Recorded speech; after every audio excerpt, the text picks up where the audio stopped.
In today's video, I'm going to teach you OBS Studio how to add a color background, a color source in OBS Studio tutorial. If you want a clean, solid backdrop behind your camera, gameplay, or overlays, adding a color background is the quickest way to do it in OBS Studio. It's great for matching your brand, improving readability for text, or creating a simple, distraction-free look. Start by opening OBS Studio.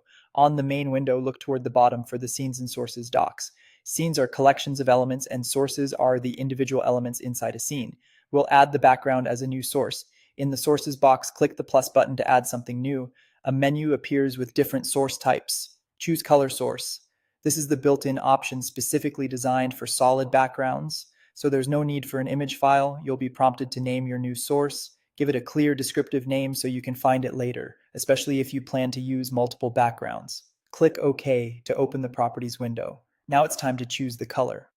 Click Select Color to open the color picker, or use the hue, saturation, and value sliders to fine-tune the exact shade you want. Hue sets the base color, saturation controls intensity, and value sets how light or dark it appears.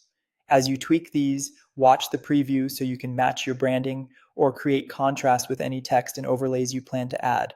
When you're happy with the color, confirm your choice. You'll see a rectangle appear in your canvas.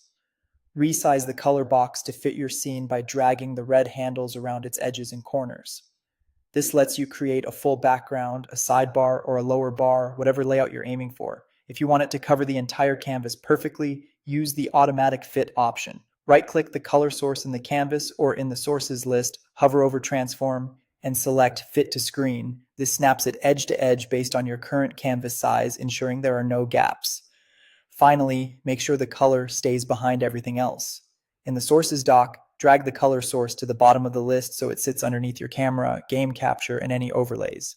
The item at the top is in front and the one at the bottom is in the back. Give your scene a quick look to confirm your foreground elements are visible on top of the background. And that's it. You've added a clean, solid color background in OBS Studio using a color source, ready to support your content with a polished, consistent look.